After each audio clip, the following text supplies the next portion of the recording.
ગોંડલમાં સમસ્ત કોળી સમાજ ગુજરાતનું સ્નેહ મિલન યોજાયું હતું। સ્નેહ મિલનનું 1 મહિના પહેલા આયોજન થયું હતું, જેમના મિત્ર ગણેશભાઈનો જન્મદિવસ હોય બંને કાર્યક્રમનું આયોજન રાખવામાં આવ્યું છે। સમસ્ત કોળી સમાજ ગોંડલ તેમજ જસદણ, જેતપુર, વીરપુર, વિછાના પણ આગેવાનો અને યુવાનો ગોંડલ વિસ્તારના છે અને રાજકોટ જિલ્લાને કંઈક ઈચ્છે છે, અમે કંઈક નવીન કરીએ અને કોળી સમાજના યુવાનો આગળ આવે ને ગોંડલમાં જે સમાજના પડતર પડેલા કામ અને કોઈ પણ પ્રશ્ન હોય તો તેનો હલ થાય તેવી જોરદાર ટીમ વિજયભાઈ અને દીપકભાઈએ બનાવી છે, જે ભવિષ્યમાં રાજકોટ જિલ્લાની અંદર કોળી સમાજના યુવાન લગભગ મને એવું લાગે છે કે આ ટીમની સાથે જોડાઈને સમાજના દરેક કામનો ઉકેલ લાવે એવી આ કોળી સમાજના સ્નેહ મિલનમાં વાત થઈ હતી અને ચર્ચાઓ થઈ છે। કેસની ગુજરાતી સાથે ચેતન સોલંકી સાથે સંજય ભોજાણી, રાજકોટ। આજે કોળી સમાજનું સ્નેહ મિલન યોજાણું હતું, શું છે સમગ્ર વિગત? હા, મારું નામ પ્રવીણભાઈ કોલી, અખિલ ભારતીય કોળી સમાજનો રાષ્ટ્રીય ઉપાધ્યક્ષ છું। વિજયભાઈ જાદવનું મને આમંત્રણ દેવામાં આવ્યું હતું, તે બહાર હતા સુરત બાજુથી, અને એમની સાથે દીપકભાઈ, આ લોકોનું સ્નેહ મિલનનું કાર્યક્રમનું લગભગ 1 મહિના પહેલાંનું આયોજન હતું અને એમના મિત્ર ગણેશભાઈનો જન્મદિવસ પણ હતો।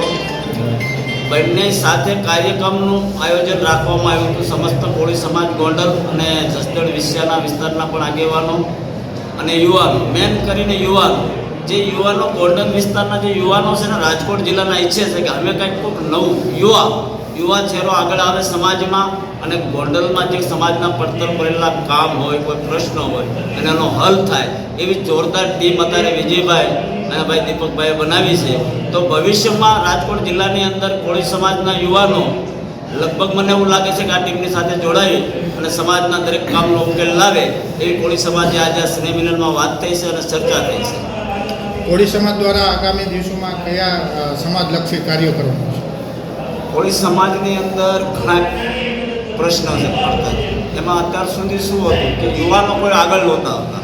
ફર્સ્ટ ટાઈમ ગોંડલે એક એવું ઉદાહરણ આપ્યું છે કે યુવાનો હાથમાં નેતૃત્વ સમાજનું લીધું છે।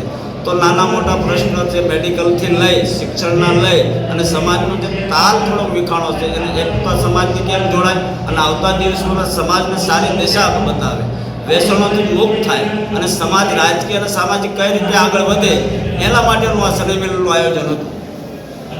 ખાસ કરીને ગોંડલ શહેરમાં ક્યાંક અમુક લોકો તો આક્ષેપ કરવામાં આવ્યો છે કે 2 ભાગલા પડી રહ્યા છે કોળી સમાજમાં, શું કહેશો? ભાઈ, આમાં તો છે ને જેને વર્ષો પૂરી નેતાગીરી કર્યું હોય એવા કોઈને દુઃખ લાગ્યું હોય તો પણ હું પણ એમ માનું છું કે એને કાંઈ નારાજગી કહેવાની સમાજનું જો હિત છે, સમાજનું જે સમૂહ યુવાનોની જે અત્યારે તમે આ મંચ ઉપર તાકાત દેખાડી છે, હરેક ગામથી રાજકોટ વિશે તમે ક્યાંથી સમાજના યુવાનો આવ્યો છે, તો યુવાનોની જે લાગણી છે ને એ જોવાની। કોણ વિવાદ કરે છે, કેમ ભાગલા પડે છે, ભાગલા પડતા કોઈ આવે જ નહીં, એટલે ભાગલા નથી, આ તાલ છે। જે ભાગલા પાડ્યા હતા ને એનો એન્ડ આવ્યો છે અને હવે સમાજ આગળ 100% વધશે એવું આ જોઈને મને ખાતરી લાગી છે। આગામી દિવસોમાં કોળી સમાજ દ્વારા ગોંડલમાં ક્યાં કાર્યો થશે?